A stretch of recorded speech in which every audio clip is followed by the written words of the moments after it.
read beyond the caption of this broadcast, read the description as well. Like the broadcast, share it. Invite your friends, invite your not so friendly friends, and tell them all that Mayegun today, Mayegun is live. And if you have done any of that and all of that at all, thank you. Tonight, we are going to spend a lot of time both in Abuja as well as Port Harcourt, the River State's capital. This is brought to you by the actors in the messy scandal or the messy mess, right? The political mess created in River State that started from or originated from the disagreements between the godfather and his godson, who reneged on whatever it was, their agreements, even though we have been told it's all about money. With Nwaeke and seamless Fubara, it seems that their fight is taking a very, very new, maybe dangerous direction, or maybe not. Until Fubara was suspended, right?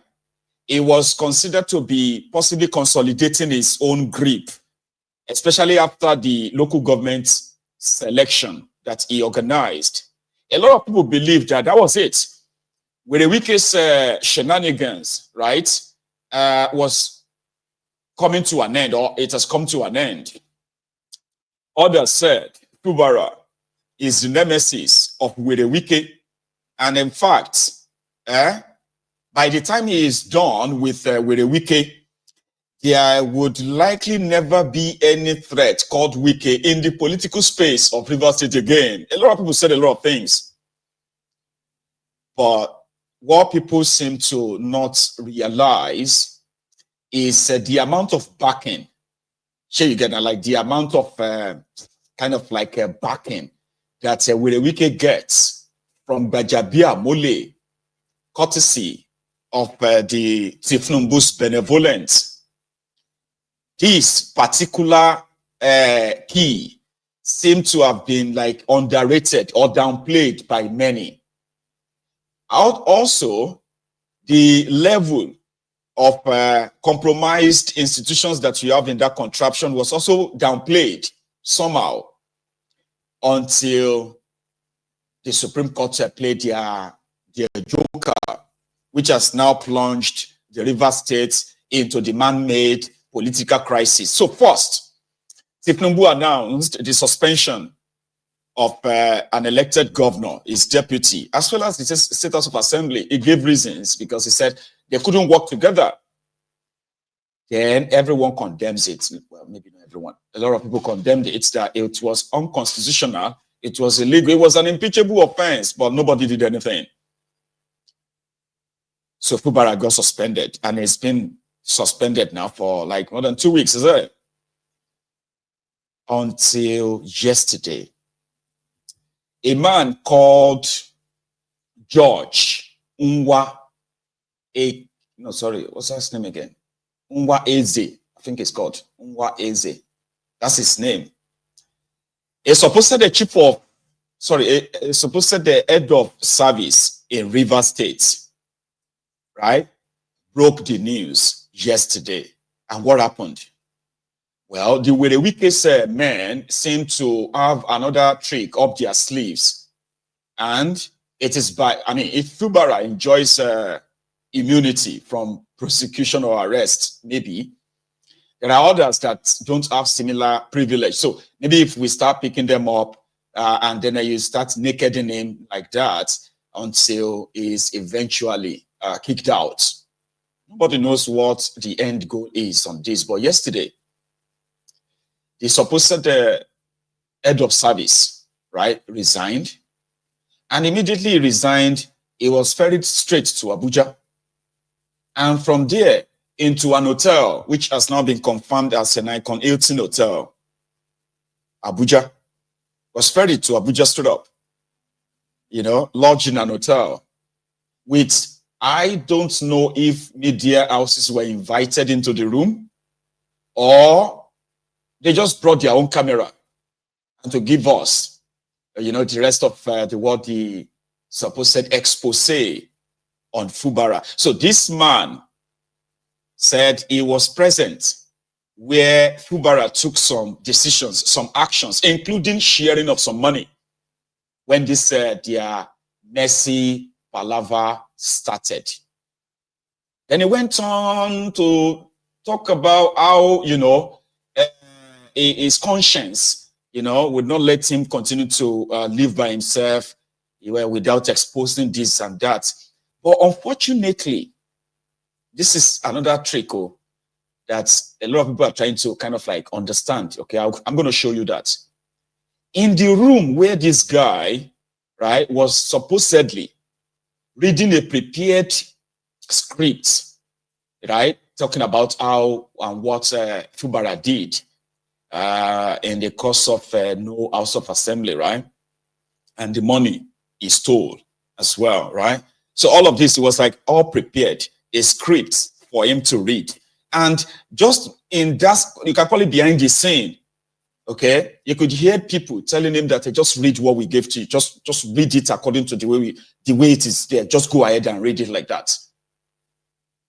Which sort of fueled speculation that the guy was probably picked up by the DSS, EFCC, or I don't know. And that he probably was under duress. Well, that didn't take long before his wife, right, appeared in another video that also went viral, by the way, upset, teary, crying, screaming, and said that her husband doesn't even have a clue about how they are spending the money or who is spending what money in Rivers State. He wasn't in the position. Talk less of him coming out to say Fubara stole 15 billion naira. So the wife, now this wife's video, I am not sure if it was after or before, let's say before or after Fubara called her, because there's another video where Fubara had to call the wife asking her, what have I done wrong to your family that your husband had to do this to me? So all this drama brought together, courtesy of the Mayegu's Diary Politico. I have brought them together into one space. And then you can possibly use your own investigative inner eyes to tell us something that is fishy. Because people believe that this is not a man trying to, possibly absolve himself of any form of a wrongdoing, but a script, part of the script written by Nwaeke is being acted out wherever. So tonight, I shall bring to you both interviews, because this afternoon, from yesterday, this afternoon, this supposed head of service, Rivers State, George Unwa, what is his name again? I don't know why I kind of like missed that, right? Please pardon me, forgive my forgetfulness, okay? I think it's Nwaeke. So I'll show you his face now, right? So this afternoon, he did two videos. The first one, he was walking in the lobby of the hotel he's staying in Abuja, just to show to everybody that he's not under house arrest, or he's not at the DSS or EFCC, to quell the speculation that he's under duress. Then he went on to grant another interview where he said, presser, where he said that his wife is the one under duress of Fubara, not him. That's all his wife said were probably from Fubara. Anyway, enough of that. So let's get down into it, okay? So from yesterday, when this resigned head of service of Rivers State, right, told the world what Fubara was doing. Watch this. Good afternoon once more. This is a press briefing by my humble self, Dr. George Nwaeke, FCA, MNI, immediate past head of service of Rivers State.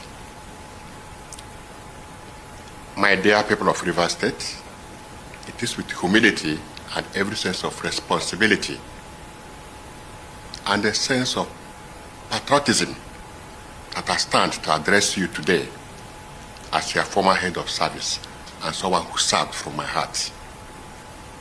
You would recall that I was appointed as head of service by our suspended governor, Governor Siminalayi Fubara, Grand Service of Rivers State. Let me also use this opportunity to appreciate him for giving me the opportunity to serve as head of service. With loads of misinformation on print and electronic media, I've chosen to put the records straight. I was not sacked. Neither was I pressured to resign. I did so willingly from the depth of my heart. However, as an insider and a key player in the administration, and by my position, who worked closely with the suspended governor, it would be unfair for me to keep mute or for me not to address some key factors that have affected or that will affect our state if we continue on this trajectory. And I pause to say that good men must talk so that things will be put right. I want to use this medium to thank Mr. President for a swift intervention in Rivers State crisis, especially on the declaration of the state of emergency that was declared and assented to by our National Assembly. You will recall that when the governor was suspended, as head of service, I was the next in command, so I'm not speaking as an outsider or as a novice. I'm speaking as an insider and as someone that has much information. If not for the intervention of Mr. President, Nigeria would have faced the worst economic sabotage and Rivers State would have been in flames, and by extension, other neighboring states, because of the level of insider distortion that I saw. First, it all started with the State House of Assembly, where the governor, Sir Siminalayi Fubara, directed his chief of staff to burn down the assembly in a way to avert the suspected impeachment. That evening, Edison was in Government House with many of his boys, including the former chairman of Obiakpo, one Mr. Chijoke Ihunwo. I was there with them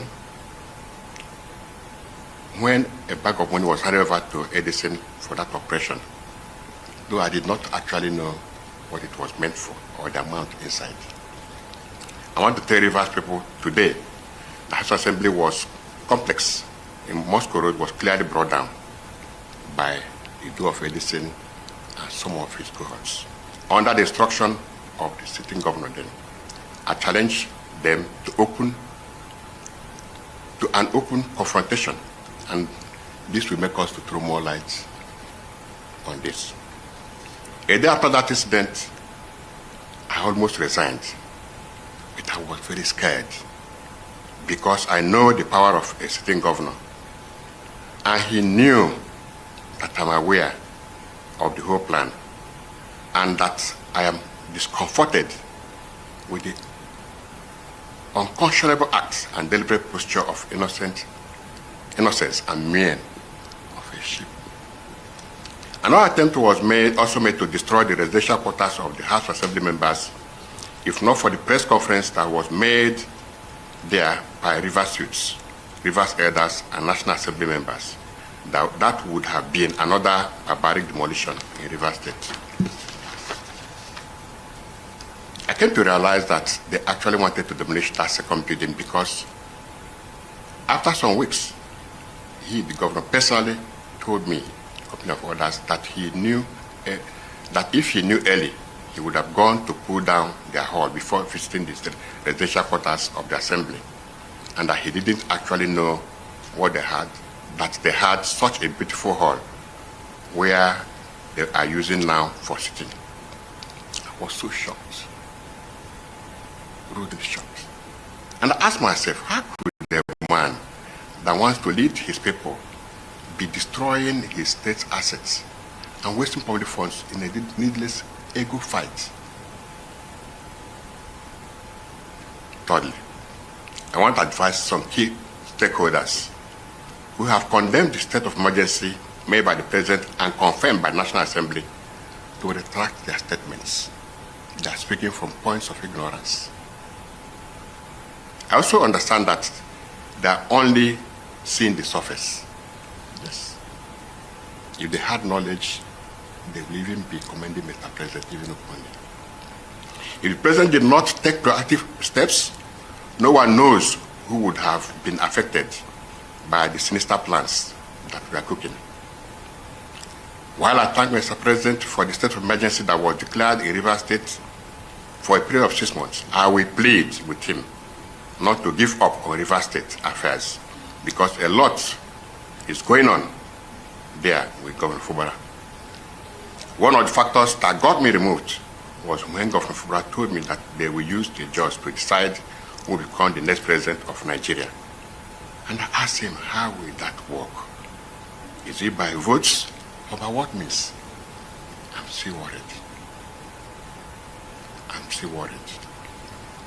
He clearly told me that he is the chief security officer of Rivers State and his brother is in charge of Bayelsa State. And all the pipelines are under their care, that at the appropriate time, they will tell the boys what to do. And fund was not an issue at all. That was... Are you following? So he said he resigned. He was not sacked. Then 4 minutes after, he said he knew about their plans before he was removed.